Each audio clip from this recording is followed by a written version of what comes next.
কালে সৌভরী নামক এক মুনি জলের ভিতরে তপস্যা করতেন। সৌভরী জলের ভিতরেই তপস্যা করতেন। কেন করতেন না? দুনিয়ার কোনো মায়া দর্শন করবেন না, তিনি শুধু ভগবানকেই ভজন করবেন জলের ভিতরে।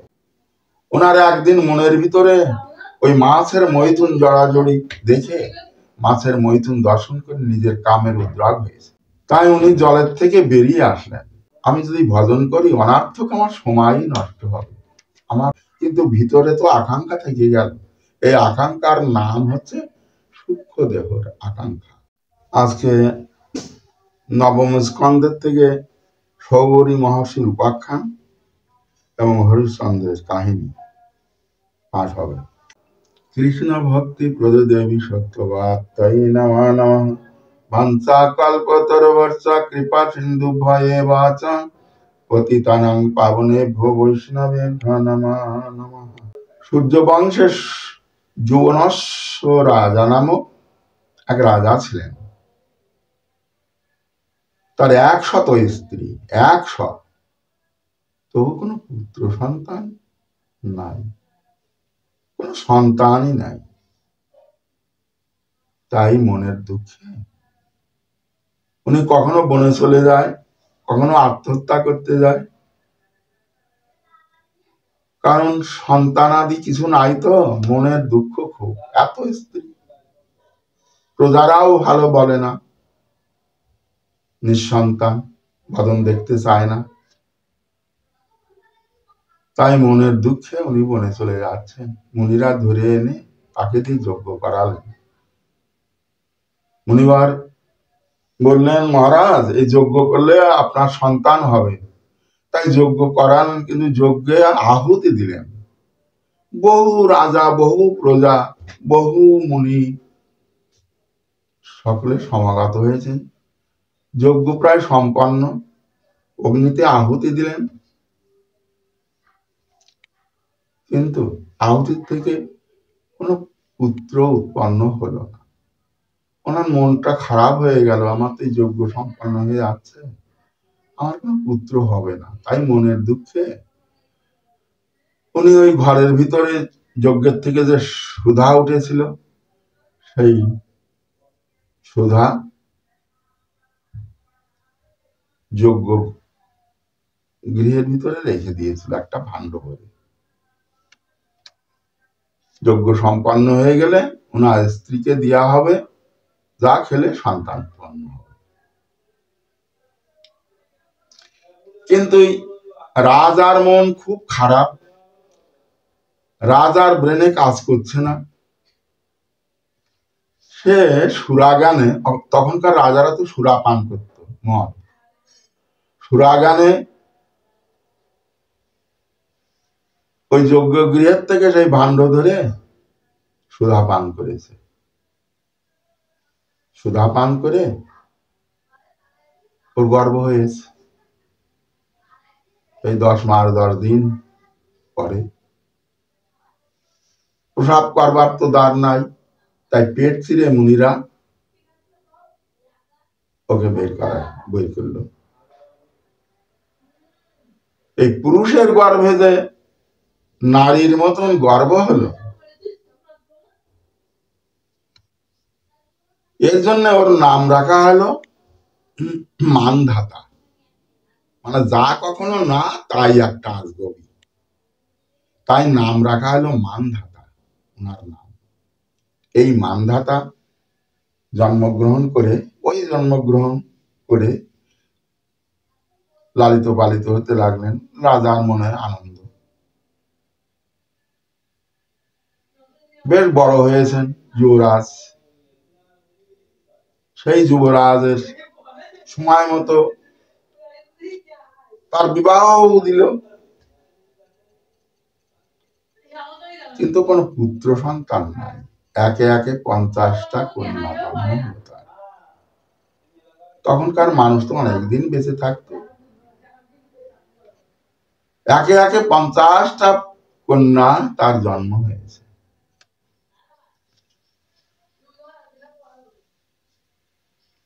তখন কি হলো, এই 50 কন্যা হতে হতে বড় হয়ে গেল।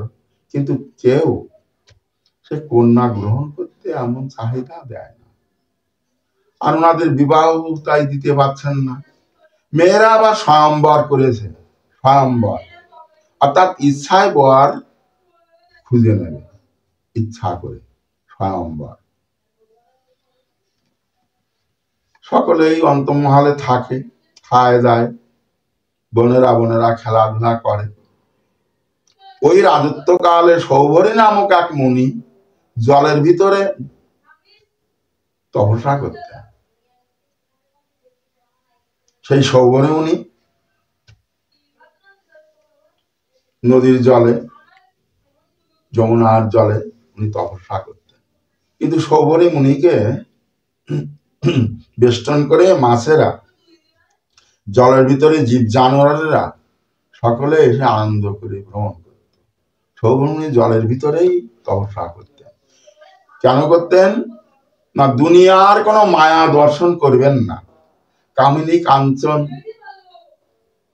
জনমানব কিছু দর্শন করবেন না, তিনি শুধু ভগবানকেই ভজন করবেন জলের ভিতরে। সেই মনের আশা নিয়ে উনি জলের ভিতরে থেকে তপস্যা করেন। কিন্তু কর্মের কি গতি, জলের ভিতরে থাকিয়াও ওনার একদিন মনের ভিতরে ওই মাছের মৈথুন জড়াজড়ি দেখে, মাছের মৈথুন দর্শন করে নিজের কামের উদ্রেক হয়েছে। এত পরিমাণে কামের উদ্রেক হয়েছে, উনি আর সহ্য করতে পারছেন না। তাই উনি জলের থেকে বেরিয়ে আসলেন, এসে চিন্তা করলেন যে আমি যদি এই কাম অবস্থায় আমি যদি ভজন করি, অনার্থক আমার সময়ই নষ্ট হবে। আমার কামনা তো আমার নিবৃত্তি হয়নি। কামনা যদি নিবৃত্তি না হয়, তাহলে বাইরে দেখাচ্ছি আমি বিবাহ করলাম না, সন্তান উৎপন্ন করলাম না, কিন্তু ভিতরে তো আকাঙ্ক্ষা থেকে গেল। এই আকাঙ্ক্ষার নাম হচ্ছে সূক্ষ্ম দেহর আকাঙ্ক্ষা। ওই আকাঙ্ক্ষা নিয়ে ভিতরে যে সূক্ষ্ম দেহ আছে, সে পরবর্তীতে জন্মগ্রহণ করে ওই সময় কাটাবে বিবাহ আদি করে।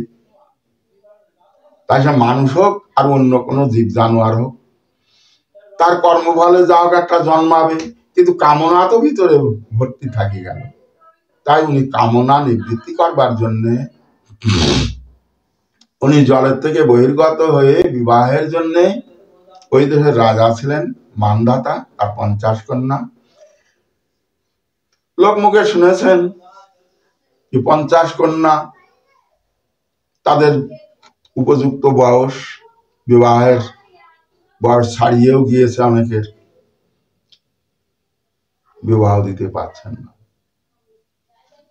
হে মহারাজ, আপনার 50টা কন্যা শুনেছি, আমাকে একটা কন্যা আপনি কি দান করবেন? আমি বিবাহ করতে চাই। মুনিবরকে খুব সেবা শুশ্রূষা করলেন, তারপর পাদ্য অর্ঘ্যাদি করলেন, দিলেন, তাকে প্রণাম আদি করলেন, তাকে যথা উপযুক্ত সেবা শুশ্রূষা করলেন। বললেন, মুনিবর আমার কোনো আপত্তি নাই, মেয়েরা তো স্বয়ম্বর করেছে, ওরা ইচ্ছায় বর খুঁজে নিবে, আপনি অন্তর্মহলে যান,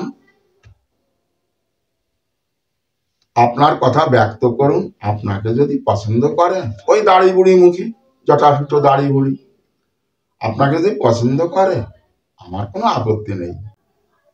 কন্যাগণ, আমি সৌভরী মুনি, জলের ভিতরে তপস্যা করি, তোমার বিবাহের আকাঙ্ক্ষা জেগেছে, সত্য সত্যই বলছেন, তাই আমি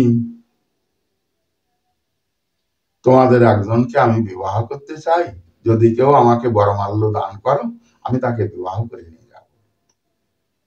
কিন্তু মুনিকে বিবাহ করবার এই লালসা তখনকার মানুষের ছিল, তাই বললেন, আপনি মুনিবর, আপনাকে স্বামিত্ব বরণ করে নিব, এ তো আমাদের সৌভাগ্যের বিষয়। আর সে কথা রাজাও তাই মনে মনে এমনকি ব্যক্তও করছেন, যে আমারও মনের আশা যে একজন যদি ভগবান ভক্তকে পাই। তিনি অন্তর্মহলে গেলেন, কন্যারাও মুনি বলে তাকে খুব ভক্তি করে বড় কন্যা যিনি তিনি বরমাল্য দান করলেন। সঙ্গে সঙ্গে আর যে কন্যারা ছিল, ভগ্নীরা ছিল, তারা বলছে আমরাও আপনাকে বরমাল্য দান করতে চাই। তাই সকলেই উনাকে বরমাল্য দান করলেন শবরী মুনিকে। যুবনাশ্ব রাজা মুক্ত হলেন। মহানন্দ ধুমধাম করে মেয়ের জামাই এবং ঋষিবর্গ, প্রজাবৃন্দ সকলকে ধুমধাম করে অনুষ্ঠান করলেন। বহুকাল সংসার করলেন, বহুকাল। বাবা উনার তো লক্ষ লক্ষ বছর বেশি থাকে, বহুকাল সংসার করেছেন। এক এক স্ত্রীর গর্ভে 500 করে পুত্র সন্তান উৎপন্ন করেছেন। 50 জন কন্যার গর্ভে তাহলে বহু সন্তান উৎপন্ন করেছেন। তাই বলছেন এক হইতে হইল এত ভোগেরও প্রচার, তথাপি কামনা শান্তি না হইল আমার। মহর্ষি শবরী মুনি বলছেন এক হইতে এত ভোগের প্রচার হলো। তাই বলছেন যে এক হইতে হইল এত ভোগেরও প্রচার, তথাপি কামনা শান্তি না হইল আমার। বহুকাল ভোগ করি তৃপ্তি নাই হয়, তাহাতে নূতন ইচ্ছা প্রত্যহ উদয়। এই 50 কন্যা উপভোগ করিয়াও প্রত্যহ নিত্য নূতন ইচ্ছা, যে আরো স্ত্রী হলে যেন ভালো হতো, আরো স্ত্রী হলে যেন ভালো হতো।